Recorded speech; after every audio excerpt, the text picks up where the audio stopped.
Welcome to the Daily Bite. I'm your host, Reverend Steve Andrews. Let's read from Numbers 13. Yahweh spoke to Moses, saying, "Send men to spy out the land of Canaan, which I am giving to the people of Israel. From each tribe of their fathers you shall send a man, every one a chief among them." So Moses sent them from the wilderness of Paran, according to the command of Yahweh, all of them men, who were heads of the people of Israel. And these were their names. From the tribe of Reuben, Shemua the son of Zakur. From the tribe of Simeon, Shaphat the son of Hori. From the tribe of Judah, Caleb the son of Jephunneh. From the tribe of Issachar, Igal the son of Joseph. From the tribe of Ephraim, Hoshea the son of Nun. From the tribe of Benjamin, Palti the son of Raphu. From the tribe of Zebulun, Gadiel the son of Sodi. From the tribe of Joseph, that is, from the tribe of Manasseh, Gadi the son of Susi. From the tribe of Dan, Amiel the son of Gamali. From the tribe of Asher, Sethur the son of Michael. From the tribe of Naphtali, Nabi the son of Vophsi. From the tribe of Gad, Guel the son of Maki. These were the names of the men whom Moses sent to spy out the land, and Moses called Hoshea the son of Nun Joshua. Moses sent them to spy out the land of Canaan, and said to them, "Go up into the Negev, and go up into the hill country, and see what the land is, and whether the people who dwell in it are strong or weak, whether they are few or many, and whether the land that they dwell in is good or bad, and whether the cities that they dwell in are all camps or strongholds, and whether the land is rich or poor, and whether there are trees in it or not. Be of good courage, and bring some of the fruit of the land."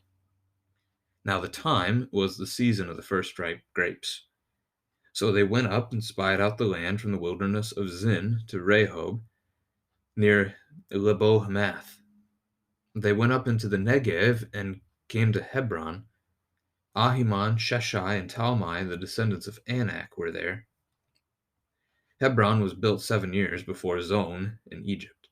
And they came to the valley of Eshcol and cut down from there a branch with a single cluster of grapes, and they carried it on a pole between two of them. They also brought some pomegranates and figs. That place was called the Valley of Eshcol, because of the cluster that the people of Israel cut down from there.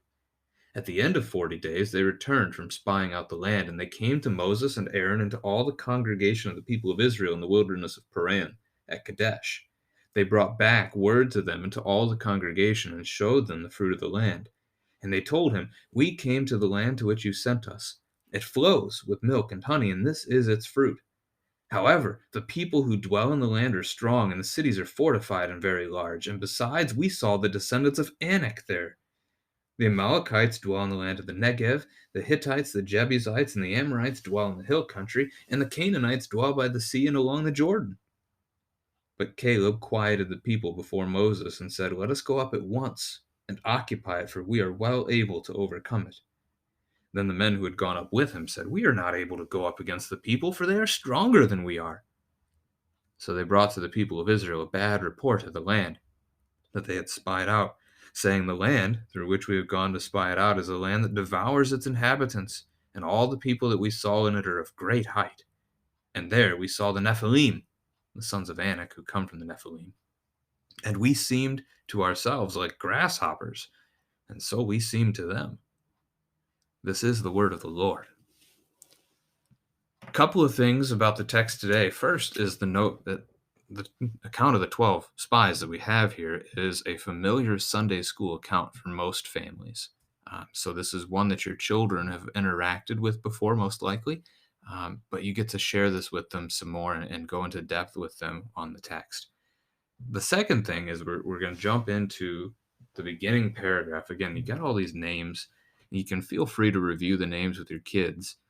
But the thing to ask them here is, out of these 12 spies, and focus on the 12 spies, not the tribes and not the fathers of the spies.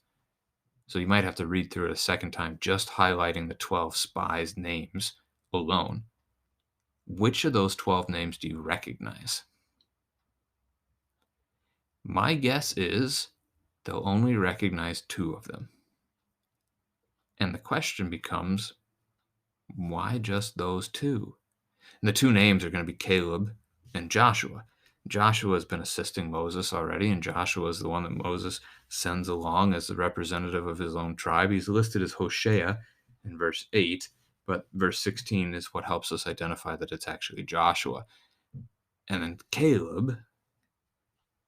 So Caleb is mentioned again down in verse 30, giving a good report, whereas everyone else was giving the bad report.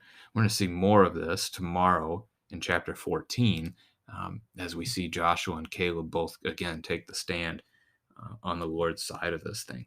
So God has promised this land to his people. And the only ones of these spies that we recognize by name are the ones who are faithful. I think there's something probably to that.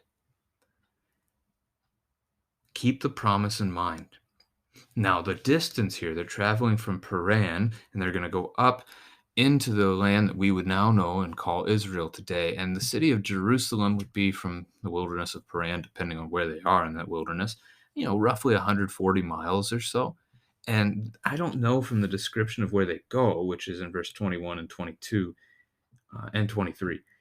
I don't know if they actually make it to Jerusalem, if they make it quite that far. Hebron is a little to the southwest of Jerusalem. So their round trip here to go spy out the land and return, if they don't go all the way up the length of the nation that they're going to possess, which goes much further than Jerusalem, probably double as far. Their round trip is going to be at least 240 miles by foot in 40 days. That's not bad. I mean, 6 miles a day, when you think of it that way, is not that far to travel. Certainly some good exercise. But, if they're traveling even at a gingerly pace of 3 miles an hour, it would only be 2 hours of travel a day to make that kind of a distance. And that's not bad by any stretch. 2 miles, 2 hours of walking a day. Yeah, 3 miles. I can do math. So they are instructed by Moses to check out the Negev, which is a reference to the drier country, and then the hill country, and examine the people and their cities. What are they living in? What are they like? Are they strong? And this is a military scouting request or instruction. And bring back some of the fruit of the land so that the people can see it. So they go, they carry out that instruction of Moses pretty faithfully. We get the reference to Anak, which is going to be covered down below as the people speak. The spies give a report, I should say. So Anak is referred to as being the Nephilim. The Nephilim are mentioned back in Genesis chapter 6, verse 4, as these sons of God that the women of men married with and had children. So these giant men, and we don't know much about the Nephilim. The Nephilim are a puzzle to biblical scholars alike, but they're described here as being of great height. They're described as being giants, and they strike fear into the hearts of these spies and into the hearts of the people, as we'll see in our text tomorrow. So there's some doubt over the Lord's promise about whether he will be faithful and keep his word to them or not. They don't trust. Right? That's as they're giving the report back to Moses in verse 27. They say the land flows with milk and honey, which is God's promise to them as early back as Exodus chapter 3, verse 8. Those are two beautiful things. Milk is a commodity. That's a rare thing because you can't keep it cold. So you have to have it right away. And honey is like the sweetest dessert that they know. So these are great things, and the land is abundant with them. But people are strong. Cities are fortified, very large. We have no chance. That's going to be their argument when you get to the next verses. Caleb's going to say we should go up at once, for we are able. Caleb is trusting in the Lord's promise from the very beginning. Verse 2, I am giving this land to the people of Israel. Trust in the promise. God is going to give it to you. Caleb trusts, as will Joshua tomorrow in our text. But the rest of the spies, the other 10, they don't. They say, we are not able to go up against this people. They are stronger than we are. And so they resist, they refuse. And that's, again, going to be our our text for tomorrow. You can ask your kids here, who's right? Is it Caleb right, who's saying, let's go up at once, we're able to overcome it? Or are the 10 spies right, that they're not able to overcome it, that the other people are stronger than they are? Interestingly enough, either answer could be right depending on how you explain it. If you say that Caleb is right, it's because he's trusting in God. It's not that Israel's stronger than the people of the land of Canaan, it's that God is.